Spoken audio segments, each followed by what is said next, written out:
Test, test. Allô? Allô? Et- Allô, oui. Oui. Allô, مش سمعت مليح. Allô?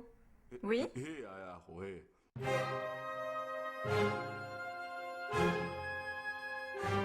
Nous sommes avec Hassine Ferrani pour cet entretien radiophonique et c'est intéressant que nous empruntions cette voie-là pour parler avec vous puisque justement dans votre premier court-métrage qui est Les Baies d'Alger, on ne voit aucune des personnes qu'on entend. Et dans ce film, la caméra va de fenêtre en fenêtre d'un immeuble, ce qui nous permet de saisir les bribes de conversation qui ont lieu derrière chaque fenêtre, comme des ébauches d'intrigues. Et ces ébauches d'intrigues sont donc liées aux fenêtres qui constituent des cadres dans le cadre. Alors, qu'est-ce qui vous intéresse particulièrement dans cette idée de cadre dans le cadre? Et êtes-vous d'accord pour dire que ces surcadrages créent des embryons de fiction dans les baies d'Alger, mais aussi dans vos films ultérieurs? Ouais. Alors, ça commence bien parce que du coup, c'est bien, on rentre dans le vif du sujet.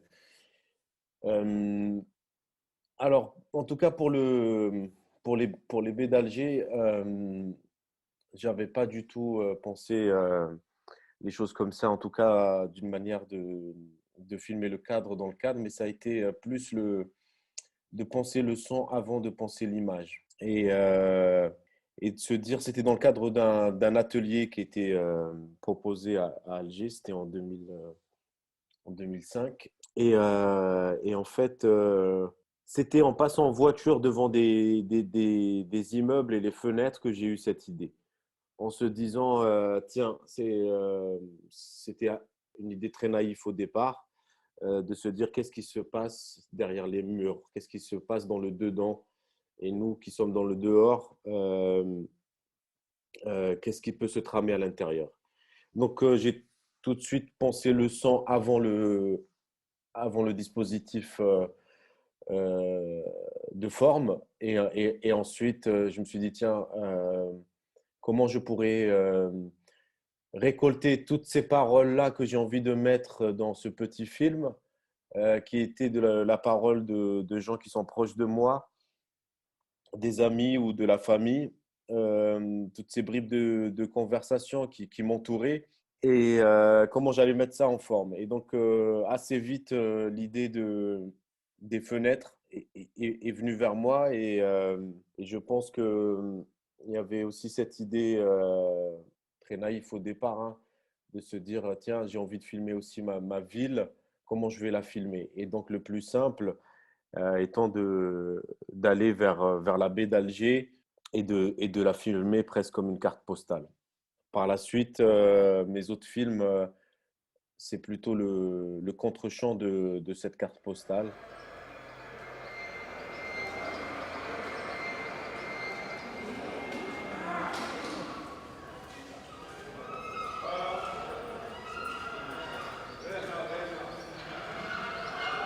Dans ma tête à rond-point, c'est différent parce que aussi il y a ces lucarnes qui sont impressionnantes de partout et qui nous poussent à aller, de commencer par l'entrebâillement de la porte, presque. C'est un peu comme ça que j'ai envisagé le tournage. En tout cas, c'est comme ça que je l'ai vécu.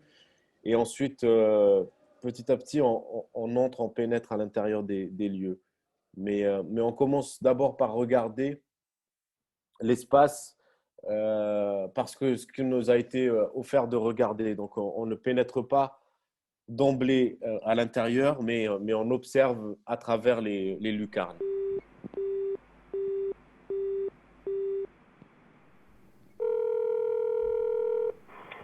2 secondes, je vais mettre un casque pour voir si j'entends mieux. Est-ce que là, vous m'entendez du coup? Oui, oui. Quand je suis rentré dans ce lieu, ça m'a fait tout de suite, les flashs m'ont fait penser aux lumières qu'il y a dans Meurtre d'un bookmaker chinois, quoi, de Cassavetes. C'est des taches de lumière un peu qui viennent taper sur le sol. Et puis, et j'ai pratiquement même vu ces lumières presque comme dans un dancing, dans une boîte de nuit américaine des années 60, quoi, ou 70. C'est, euh, C'était pas une lumière blafarde, c'était une lumière chaude. donc ensuite, on essaie de restituer un peu, de rester fidèle à cette chose-là. Et puis quelque chose qui nous… Voilà, il y a plusieurs portes d'entrée pour faire un film. C'est ça que j'essaie de dire, c'est que ce n'était pas forcément les personnalités, parce qu'en fait, j'ai rencontré mes protagonistes après avoir décidé de filmer. J'ai fait très peu de repérage dans les abattoirs. J'y suis allé 2 heures et je me suis dit, tiens, c'est ici que j'ai envie de faire le film. Pareil, là, c'est quelque chose qui nous dépasse, mais je crois aussi au potentiel humain qui est à l'intérieur. C'est pas que ça. Donc là, je parlais des lumières et du son comme les premières impressions qui m'ont happé, qui m'ont tiré vers cet endroit. Et ensuite, ça a été l'humain. Et ensuite, il faut se focaliser sur l'humain parce ce qu'on essaye de faire, c'est pas juste des films plastiques où la forme prend le dessus sur le fond, mais essayer de faire cohabiter les deux. Comment les deux peuvent résonner, comment essayer de les rendre beaux aussi. Moi, c'est quelque chose qui est très important pour moi. Quand je filme quelqu'un, j'aime bien, même si s'il a une tenue qui est immaculée de sang, il est de partout, c'est un bleu de travail et tout, mais quand même, j'essaye de le filmer beau, quoi. J'aime bien ce mot, j'ai pas peur de ce mot, de le dire. Et pareil pour Malika. C'est pas parce qu'on fait du documentaire qu'il faut que l'image soit crade ou qu'elle soit… Surtout avec les outils d'aujourd'hui, avec voilà, les caméras d'aujourd'hui, on peut essayer quand même de faire des cadres avec une image, avec une lumière en tout cas où les protagonistes soient mis en valeur.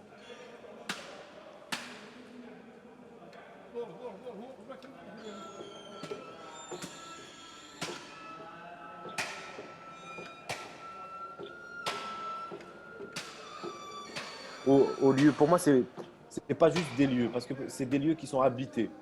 Euh, c'est pas des, c'est, je pense que les abattoirs, le film Dans ma tête un rond-point devient ce lieu incroyable aussi par les gens qui habitent et qui travaillent, parce que ça, c'est aussi important de le dire. Et pareil chez Malika, c'est-à-dire dans son café, dans son petit rad, les murs te parlent d'une certaine manière. C'est vraiment très lié, quoi. C'est pour ça que j'aime bien dire lieu habité, quoi. C'est des lieux qui sont habités par des âmes, qui sont habités et du coup par des histoires. Et ça, c'est quelque chose qui va nous intéresser. Et d'une certaine manière, quand je suis allé aussi dans ce quartier de Cervantes que je connais parce que j'ai habité pas très loin de là, c'est des lieux qui sont aussi chargés d'histoire, quoi, qui sont chargés d'histoire et qui sont habités par des gens qui sont traversés par l'histoire de leur quartier. Donc ça, c'est quelque chose aussi qui m'importe beaucoup, que ça ne soit pas juste des lieux photogéniques, quoi.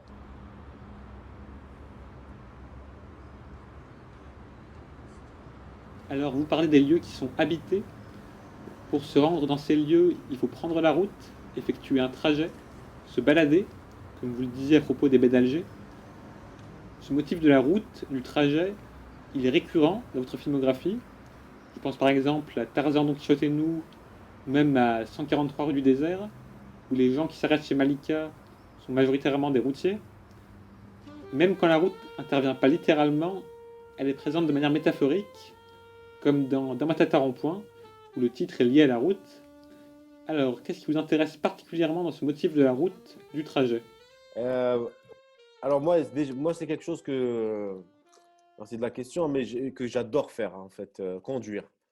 Il y a des gens qui n'aiment pas conduire. Alors, moi, j'ai vraiment je sais pas, un intérêt, en tout cas une passion pour la conduite. Pas la conduite de vitesse, mais vraiment prendre la voiture et pouvoir errer un petit peu et s'arrêter dans des endroits.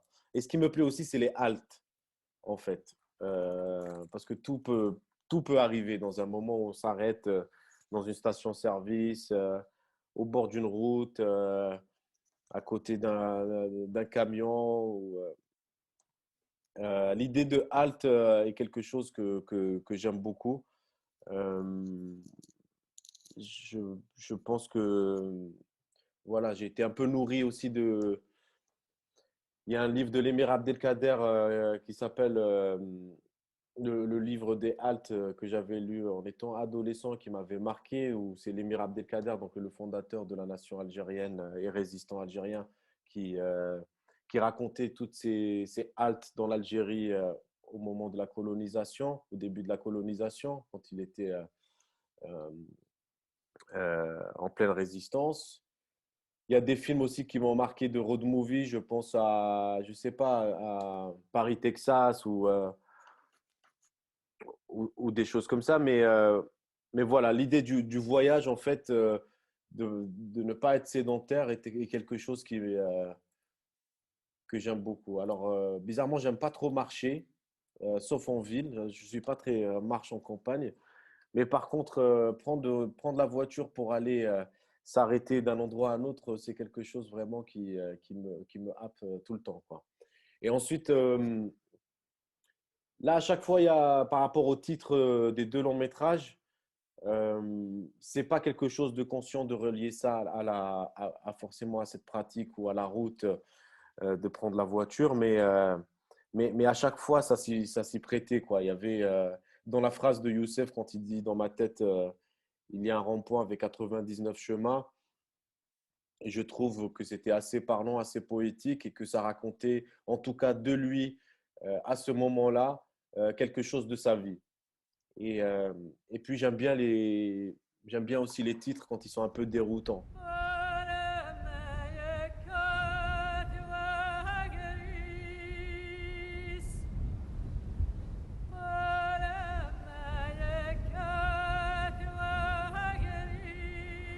Et pour 143 rue du désert, bah j'aime bien quand c'est les protagonistes qui amènent le titre du film.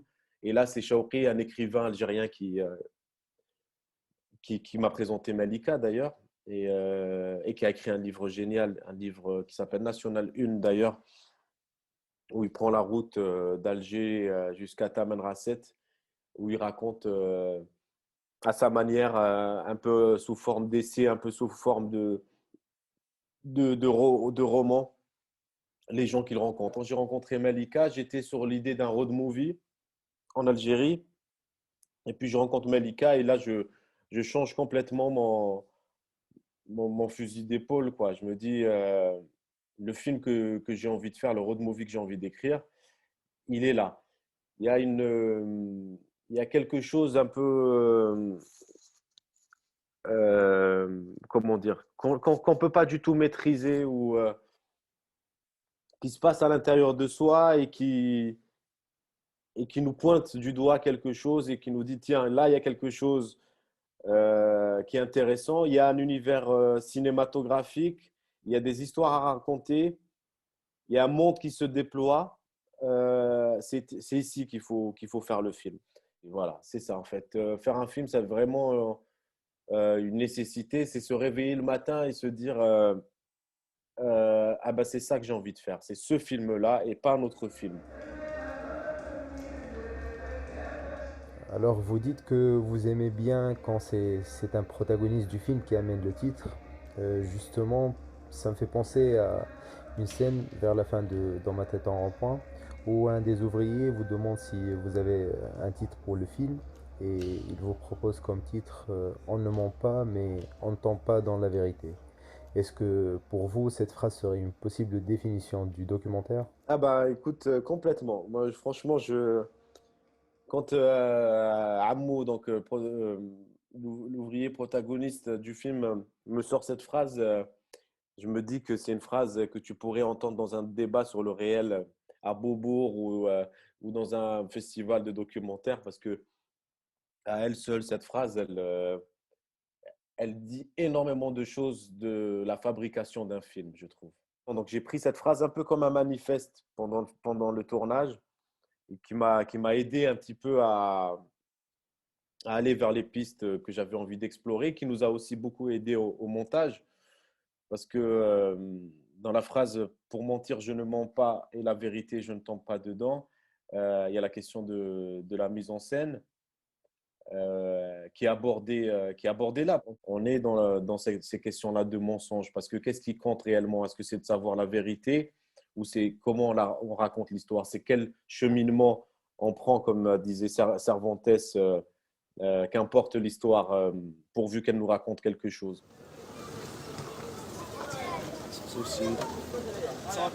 السلام عليكم السلام عليكم سقسيك خويا عايش نعم خويا سيد احمد بن جلي بتجمي ايه كاش انا سيدي بتجمي ورانا هنا كيف ولا تراك هنا ايه ماشي سيرفونتيس سيرفونتيس طلع هكذا ودور وقيله الفوق ياه تعرفوا ما عرفتوش ما نعرفوا وقيله الفوق في سيرفونتيس ايوه داكور يعطيك الصحة Ça, c'est quelque chose que je dis souvent. En fait, quelqu'un qui travaille sur une fiction, sa base de travail, c'est un scénario, c'est quelque chose d'écrit, qui est figé. Quand on travaille avec quand on est dans le cinéma du réel, notre matière, elle est beaucoup plus vivante. Elle nous entoure. Elle est tout le temps en train de passer à côté de nous, de se dérober, d'être là. Et à ce moment-là, je la capte, quoi. Je me dis pas, ah non, je fais du documentaire, je peux pas me permettre quand même de… Non, faire du cinéma du réel, c'est aussi se permettre de faire des choses comme ça, d'être dans la mise en scène, d'être dans quelque chose qui transcende un petit peu la réalité. Parce que faire un film, au final, c'est regarder le monde autrement.